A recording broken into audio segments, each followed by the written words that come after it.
안녕하세요, 공병원입니다.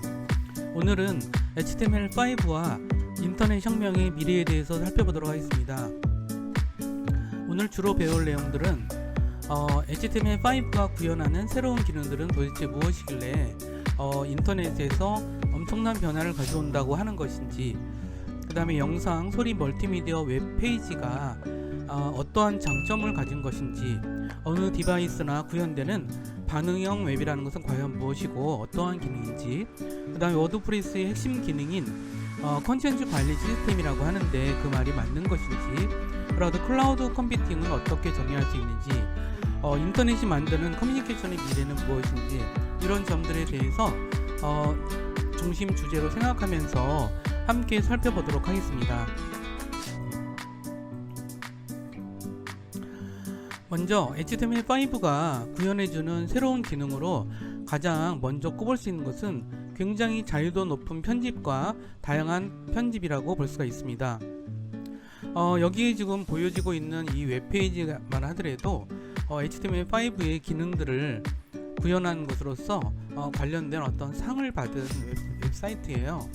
그래서 제가 자세한 것들은 다 보여드리지 못하지만 여기서는 이제 앞으로 그 웹사이트의 중심이 영상, 오디오, 이미지 이런 것들이 매우 세련되고, 그 다음에 멀티미디어적으로도 이제 구현이 쉽고, 여기서 쉽다는 게 되게 중요해요. 예전에 HTML5 이전에도 멀티미디어가 웹페이지 구현이 안 됐던 건 아니었어요. 근데 그런 것들이 굉장히 힘들고 어려운 작업이었거든요. 근데 지금은 HTML5가 이제 그런 것들을 쉽게 구현한 방향으로 됐기 때문에 매우 편리하게 구현된다는 점들을 기억을 해 두시고요. 그 다음에 이제 그렇게 세련되게 디자인이 나올 수 있다는 것은 CSS가 되게 많이 발달했기 때문이거든요. CSS는 그야말로 서식을 지정하는 그런 사이트예요. 그래서 지금은 웹사이트를 만들 때 이러한 점들, 뭐 이미지, 텍스트, 그 다음에 캡션, 본문 서식, 디자인, 편집, 오디오, 영상, 멀티미디어 이런 것들이 이제 그 기획을 하거나 이럴 때 너무 이렇게 비용의 문제를 많이 고민하면서 하지 않고도 기획을 할 수 있는 시대가 됐다라는 것들이 중요한 것 같아요. 그러면 몇 개의 사이트를 잠깐 살펴보도록 하겠습니다.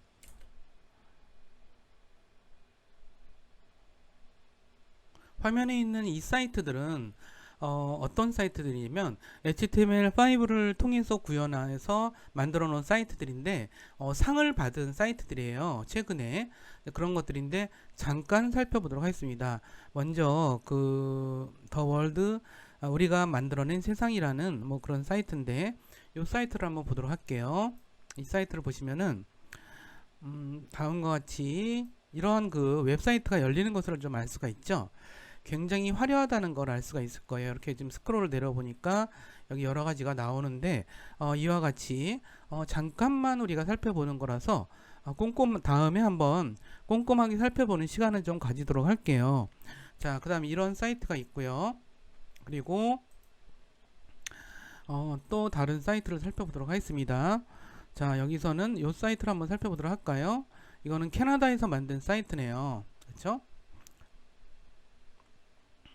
캐나다에서 만든 사이트인데 굉장히 좀 디자인적으로 굉장히 세련된 모양을 좀 하고 있네요. 그리고 이 사이트를 우리가 이렇게 보시면은 여러가지 홈페이지를 가셔서 보시면은 잠깐만요.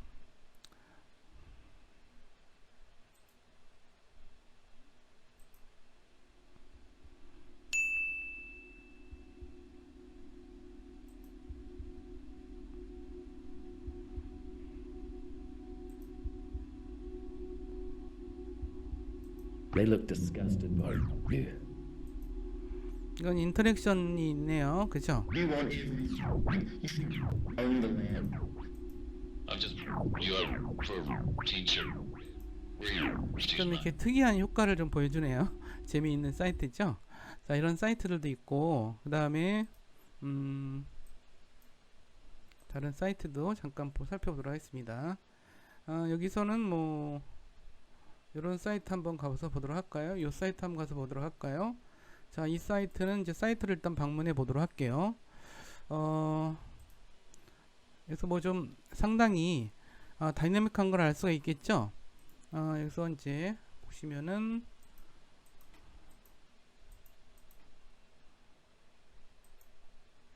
뭐 이런 게 나와 있네요. 그죠? 그쵸? 뭐 이런 식으로 지금 사이트를 이렇게 볼 수 있는 요게 메뉴네요. 그렇죠? 우리가 좀 보던 사이트랑은 상당히 다르죠? 상당히 다르게 전향되고 있고요. 자, 이와 같이 좀 이렇게 사이트들이 좀 이렇게 되게 뭐 이렇게 역동적으로 좀 되어 있고요. 요건 이제 영상이라기보다는 좀 멀티미디어적인 효과에 가깝죠.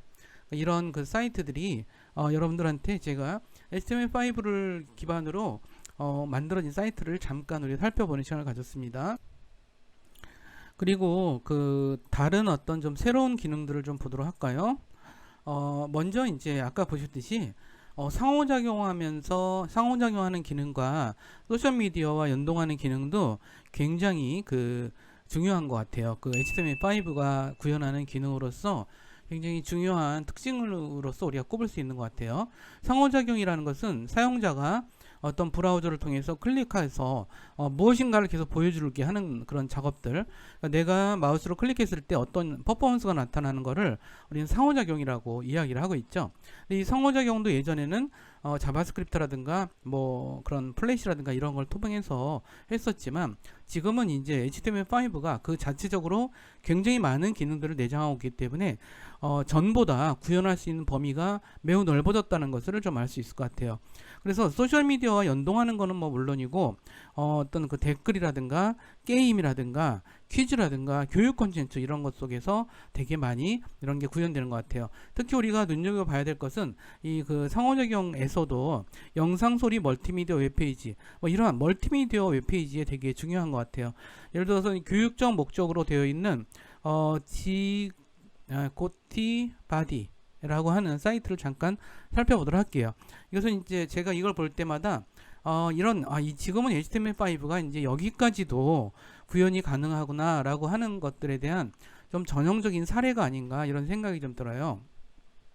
그러면 그 사이트를 이동해서 살펴보도록 하겠습니다. 여러분들은 거기 지금 제가 파워포인트에서 지금 제가 보여드린 이 웹주소 사례요 웹주소를 찾아가시면은 직접 여러분들도 보실 수 있을 거예요. 여기는 이제 이거는 이제 회부학을 위한 어떤 사이트라고 보시면 될 것 같아요. 그래서 예를 들어서 이렇게 보시면은 이제 사람이 좀 나오죠? 사람이 좀 나오고 있고 여기서 이제 해부학적인 것들을 이제 공부하는 사이트인데 이거는 이제 클릭해서 요거는 확대가 되고 축소도 되고요. 축소도 되고 그러는데 여기서는 이제 사람의 이런 내부적인 그런 것들을 보여주죠. 그래서 이제 해부학 교육 쪽에서 이런 사람의 어떤 이런 골격이나 이런 걸 볼 때 이제 주로 볼 수 있는 사이트죠. 이걸 내리면 내릴수록 이렇게 뼈라든가 내장들이 좀 보여요. 여러분들이 이런 데 관심이 있으신가요? 저는 가끔 관심이 있어요. 저는 사람 몸에 대한 관심이 많아서 이런 거를 가끔 보면서 그리고 이제 제가 선생님 같은 경우는 약간 좀 나이가 좀 먹다 보니까 여기저기 쑤시가 아픈 데가 많아서 뭐 여기가 쑤시다 그러면 여기가 어떻게 돼 있길래 내가 쑤시지? 그래서 이렇게 찾아볼 경우도 있어요. 이렇게 확대를 마우스의 스크롤 바퀴를 이렇게 굴려서 이렇게 하다 보면은 이렇게 되죠. 가끔 가다가 내가 배가 아프다 그럴 때도 배가 왜 아프지? 뭐 이렇게 찾아볼 때가 있어요. 뭐 고관절 쪽이 좀 이상이 있는 것 같으면 고관절이 대체 어떻게 생긴 거지? 막 이런 생각을 하면서 이런 것들을 좀 볼 수가 있는 것 같아요. 심지어는 뭐 이제 눈 부분도 뭐 여기 눈 부분이 어떻게 돼 있을까? 뭐 이런 것들을 살펴볼 때 이런 것도 있고요. 그 다음에 이걸 내리면 내릴수록 좀 간소화돼서 이렇게 해서 뭐 심지어는 신경계까지도 이렇게 살펴볼 수 있는 그런 것들을 우리가 좀 살펴볼 수 있는 것 같아요. 그래서 우리가 이제 이런 식으로 자 여기서 이제 다시 가서 뒷모습도 이렇게 살펴볼 수가 있고요. 이렇게 해서 뒤에서 뒤쪽 뇌가 어떻게 되는지 그 다음에 이게 이런 근육들이 어떻게 되는지 사람의 저는 이런 거에 요즘에 관심이 자꾸 많아지더라고요. 그래서 뭐 목도 아프고 가끔가다 목도 아프고 그러면은 이거 어떻게 이거 마사지를 해야지 내가 막 그런 생각이 들거든요. 그러면 이걸 보고 나서 이렇게 됐으니까 여기를 좀 이렇게 좀 두둥겨야겠구나 이런 식이에요. 좀 재미있게 설명하려고 이렇게 설명드렸고 이런 것이 HTML5가 보여줄 수 있는 아주 전형적인 거라서 제가 이렇게 잠깐 여러분들한테 소개로 설명을 좀 드렸어요. 그러면 다시 교환으로 넘어가도록 하겠습니다.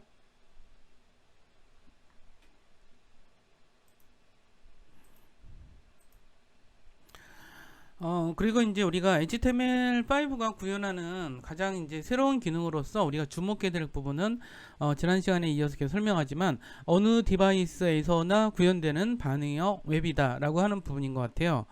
여지까지 지금 최근에 들어서 되게 최근 들어서 새롭게 등장한 전형적인 디바이스는 뭐 스마트폰, 태블릿 PC, 스마트 TV, 그다음에 개인용 컴퓨터도 있겠지만 공공장소에서 굉장히 많이 보이는 디지털 사이니지 이런 것들이 되게 많이 보이고 있죠. 그래서 지금 또 새로 등장하는 게 뭐죠? 자율주행 자동차에서의 그런 디지털 액정 화면도 사실 새로운 스마트 디바이스라고 볼 수가 있고, 자율주행 자동차는 자율주행 자동차 자체가 스마트 디바이스이고 그 안에 인공지능 기능과 사물인터넷 기술이 결합되기 때문에 뭐 대단한 어떤 기기라고 볼 수가 있죠. 근데 이제 이런 거에서도 웹은 항상 들어간다. 그렇죠? 어디서든지 우리는 인터넷을 사용할 가능성이 높아요. 인터넷은 그야말로 현재의 중요한 우리의 미디어이면서 미래의 미디어이기도 한 되게 중요한 요소라고 생각하면 될 것 같아요. 근데 중요한 거는 그러면 하나를 만들어서 어떠한 디바이스에서도 그 디바이스에 최적화된 형태로 보여줄 수 있다는 거, 그런 것을 우리는 반응형 웹이라고 설명을 합니다. 이 반응형 웹이라는 것은 굉장히 중요한 개념이라서 우리가 이제 그 웹사이트를 앞으로 기획하거나 이제 설계하거나 그런 걸 만드는 일을 하실 분들은 반응형 웹이라는 개념을 꼭 기억을 해주셨으면 좋겠어요. 결국은 어떠한 디바이스에서나 최적화된 형태로 홈페이지가 보여지는, 적응을 해서 보여지는 형태가 바로 반응형 웹이다 라고 하는 점들을 꼭 기억을 해 두시고요. 근데 더군다나 더 많이 나가서 지금은 미디어나 이런 것들이 굉장히 융합적으로 사용하고 있다는 점들을 좀 아실 거예요. 그런 점들도 되게 디바이스, 그러니까 HTML5와 관련된 되게 중요한 변화라는 점들, 그런 점들도 좀 이해를 해주셨으면 좋겠고요. HTML5와 이런 속도나 어떤 규칙을 맞추고 있는 전자책의 EPUB 3.0도 굉장히 디바이스에 최적화시키려는 노력들을 많이 하고 있어요. 그래서 EPUB 전자책 같은 경우도 지금은 이러한 새로운 디바이스, 그리고 또 어떻게 생겨날지 모르는 새로운 디바이스에도 잘 적응하기 위한 그런 노력들을 인터넷이 구현하고 있다는 점들을 좀 알려드릴 필요가 있는 것 같아요. 그러면 이제 워드프레스에 대한 설명으로 좀 넘어가도록 하겠습니다. 이제 워드프레스에 대한 설명은 제가 앞으로도 더 다시 뭐 여러 차례에 걸쳐서 설명을 좀 드릴 건데, 오늘은 좀 약간 개론적인 설명을 좀 드리도록 할게요. 여기 오른쪽에 있는 그 사진에 나온 사람이 뮬렌 웨그라는 사람이에요. 이 사람은 이제 개발자인데, 우리가 이제 그 소프트웨어 개발자들의 세계에서 여러분들이 참 많이 모르실 거라고 생각이 들거든요. 저는 이 소프트웨어 개발자들의 세계를 가지고 박사 논문도 썼어요. 그래서 되게 많이 아는 편이에요. 그래서 그런 것들을, 하지만 그런 내용들을 좀 쉽고 좀 재미있게 설명을 좀 드리도록 할게요. 워드프레스라는 프로그램이 과연 뭘까? 근데 이제 이 워드프레스라는 프로그램 이전에는 우리가 홈페이지를 만든다고 했을 때는 사실 프로그램을 일일이 짜서 그 홈페이지에 맞게끔 짜서 홈페이지를 만드는 그런 방법밖에 없었어요. 근데 이 워드프레스는 그야말로 홈페이지를 만들어주는 프로그램이에요. 이게 뭘까 개념이 오시나요? 그러니까 이게 어떤 거랑 좀 비슷하냐면, 우리가 우리가 회원으로 가입하면 네이버에 블로그를 만들 수 있죠. 그래서 블로그를 만들겠다고 클릭을 하면 블로그를 만드는 프로그램이 이 브라우저에 탁 뜨게 되죠. 경험해 보신 분 있으세요? 그러면 그 안에서 메뉴도 만들고 뭐도 만들고 그러면 이제 우리가 블로그를 만들 수가 있죠. 그래서 거기서 이제 또 글도 올리고. 근데 이거랑 되게 비슷해요. 근데 네이버나 다음에서 만드는 이런 블로그 소프트웨어는 블로그를 만드는 거지 홈페이지를 만든 건 아니에요. 그러면 블로그랑 홈페이지랑 뭐가 차이가 있죠? 블로그는 그야말로 소셜미디어지요. 소셜미디어예요. 그러니까 나의 글을 그냥 이렇게 일기처럼 올리고 다른 어떤 방문객들한테 최소한의 저기를 하죠. 사실 블로그가 홈페이지적인 특성을 많이 가지고 있어요. 그래서 블로그를 홈페이지로 사용하는 기업들도 많아요.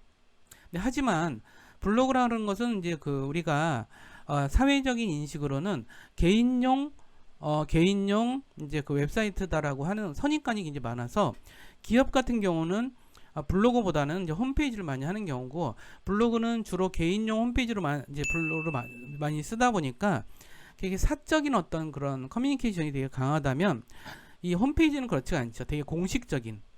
그러니까 예를 들어서 뭐 이제 어떤 대학교가 뭐 협성대학교가 홈페이지가 있다라고 해보세요. 홈페이지는 블로그도 있고 홈페이지도 있어요. 협성대학교는 홈페이지도 가지고 있고 블로그도 가지고 있죠. 하지만 홈페이지에서는 아주 공식적인 얘기들을 많이 하죠. 뭐 언제가 개강이고 언제가 수강신청 기간이고 언제가 중간고사 이런 식으로 아주 공식적인 뉴스들을 계속 전달을 하는 그러면서도 소통을 되게 중요시 여기죠. 그런데 이런 그 블로그는 그렇지가 않죠. 되게 친밀하고 재미있고 유익한 어떤 그런 소통에 방점을 두기 때문에 블로그랑 홈페이지는 좀 다르다는 거예요. 그래서 다르게 이제 되어왔고, 근데 이 뮬레네그라는 사람은 어느 날 화장실에서도 쉽게 그러니까 홈페이지를 만들 수 있는 프로그램을 만들어 보겠다라고 해서 워드프레스라는 걸 만든 거예요. 근데 이러한 것들이 이 사람이 이제 그 워드프레스가 처음부터 좋지는 않았어요. 처음부터 엄청 좋은 프로그램은 아니었지만 이 사람은 이거를 오픈 소스로 이제 개발을 하죠. 오픈 소스라는 건 뭐냐면 프로그램을 짤 때 우리가 소스를 개방하지는 않아요.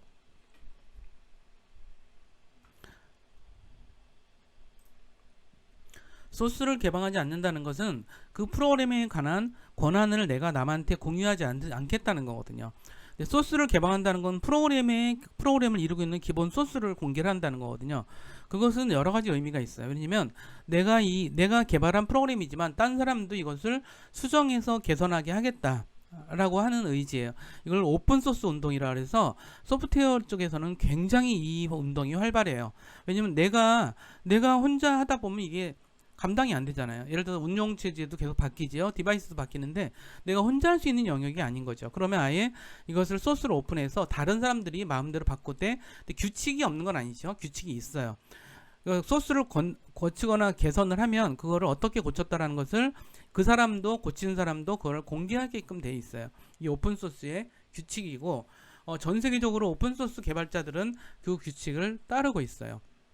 그래서 오른쪽에 있는 이 사진은 이 그 오픈소스인 워드프레스를 가지고 작업하는 어떤 그런 커뮤니티의 사진을 제가 가져와 봤어요. 되게 분위기가 좋죠.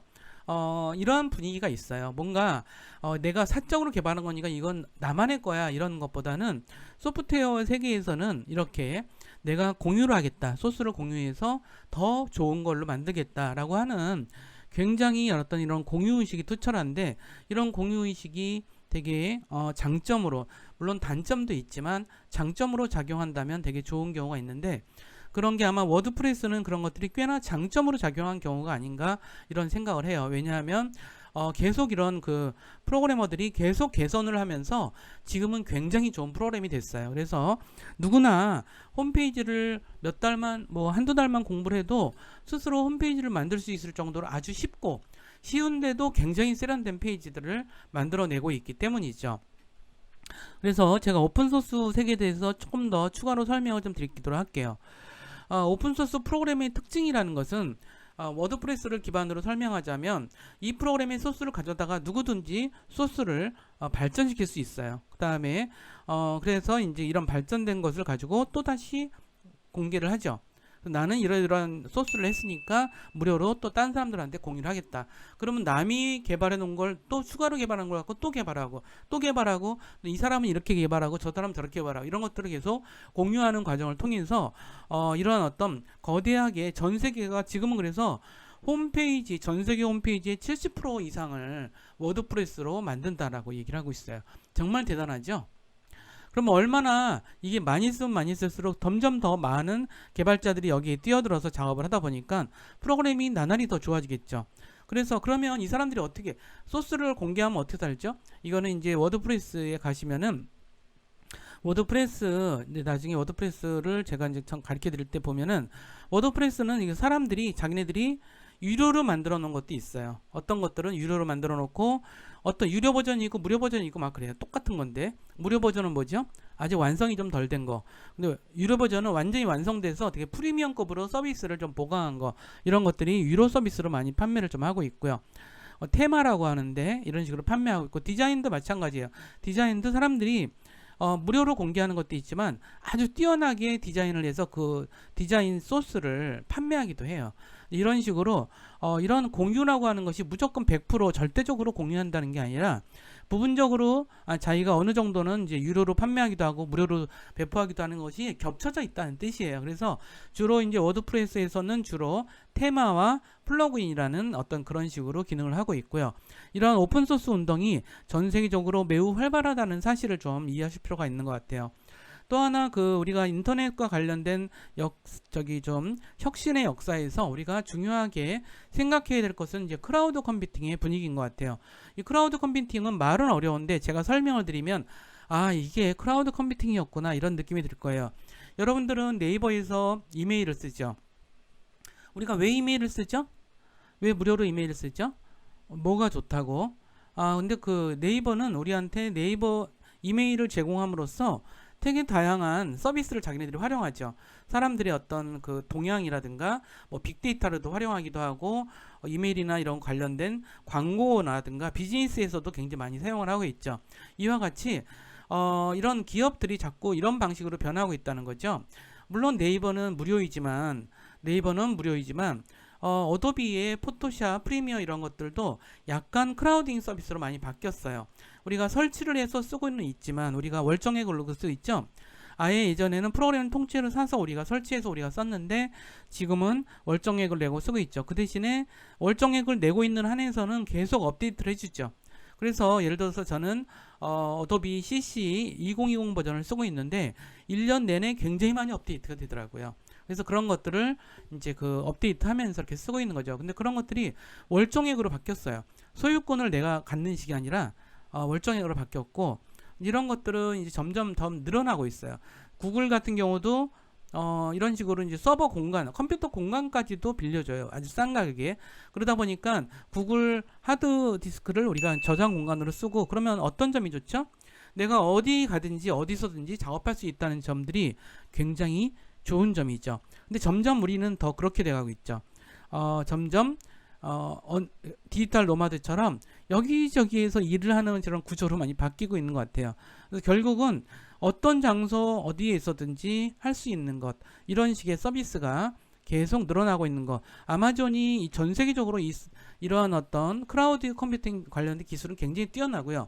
우리가 굉장히 많이 쓰는 넷플릭스, 핀터레스트, 인스타그램, 에어비앤비 이런 것들도 아마존의 크라우드 컴퓨팅 기술에 기반해서 여기서 그런 기술을 사용하고 있다는 점들도 알아두실 필요가 있는 것 같아요. 그래서 점점 언제 어느 장소에서나 어느 디바이스에서나 사용하는 식으로 되는 것이 크라우드 컴퓨팅의 개념이고, 그런 것들이 점점 더 영역이 넓어지고 있다는 점들을 좀 알아두실 필요가 있는 것 같아요.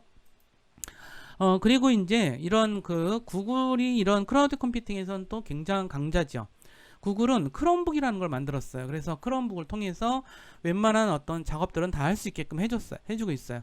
그래서 이런 크롬북은 또 굉장히 근데 이제 구글과 관련된 거는 사용하기가 편하지만 나머지 그렇지 않은 것들은 사용하기가 힘들죠. 우리가 이제 구글에 가입을 해서 구글에 로그인을 해보면 이와 같이 저는 웹드라이브를 해서 공간을 여기서 문서 작업도 여기서 많이 갖다 하는 편이에요. 근데 그것뿐이 아니죠. 구글에서는 지메일도 제공하죠. 캘린더도 제공하죠. 뭐 아무튼 엄청 많은 기능들을 제공해줘요. 그러면 한번 구글을 쓰다 보면 구글에서 빠져나오기 힘들어요. 그래서 구글이 원하는 바가 뭘까요? 그러니까 구글이 만들어 놓은 자기 세계 안에서만 활동하기를 원하는 거 있죠.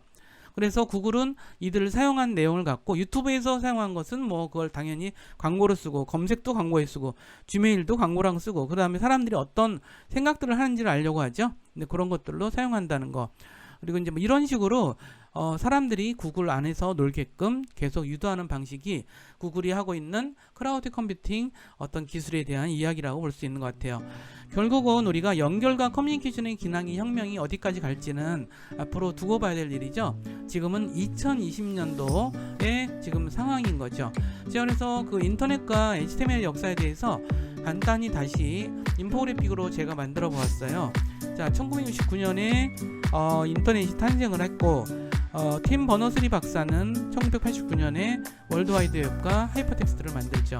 그리고 최초의 홈페이지가 만들어진 게 1991년쯤. 그 다음에 이제 모자이크 브라우저와 넷스케이프가 확산이 되고 HTML 초안이 제공이 되면서 웹의 시대가 본격하게 이루어지죠. 그러면서 95년 정도에 자바스크립트라는 어떤 그 인터넷의 웹에서의 인터랙션, 그러니까 상호작용이 가능한 그런 프로그래밍 언어가 개발이 되고 인터넷 익스플로러가 나오고 클라우드 컴퓨팅이 등장을 하죠. 이때 아마존의 이런 것들이 이때 시작이 됐고요. 이때부터는 또 2006년부터는 소셜미디어가 본격적으로 등장을 해요. 트위터, 유튜브, 페이스북 이런 것들이죠. 그리고 2010년도부터 스마트폰이 확산이 되면서 W3C HTML5를 발표하게 되고요. 그 다음에 2019년도부터 5세대 이동통신 기술이 발달하면서 지금에까지 이뤄진 거고, 앞으로의 미래에 대해서는 누구도 단정할 수는 없지만 굉장히 다이나믹하고 재미있는 미래가 기다리고 있을 거다, 이런 생각을 하게 하는 그런 과정이 아닌가 싶습니다. 오늘 내용도 약간 좀 어려운 감이 있네요. 하지만 찬찬히 생각을 해보면 우리가 인터넷에 제가 이번에 세 가지에 대해서 이제 제가 여러분들과 함께 공부를 했죠. 어쨌든 처음에는 인터넷의 역사에 대해서 좀 주로 봤고, 그 다음에는 HTML에 대해서 웹과 HTML에 대해서 주로 살펴본 것 같고, 이번에는 이러한 식으로 인터넷의 발달이 어떻게 갈 건지에 대해서 클라우드 컴퓨팅 기술 HTML5에 대한 이야기를 집중적으로 하면서 앞으로 인터넷의 역사가 미래가 어떻게 펼쳐질 것인지에 대해서 함께 살펴보고 고민하는 시간을 가졌습니다. 그럼 다음 시간에 더 유익하고 재미있는 내용을 가지고 다시 뵙겠습니다. 감사합니다.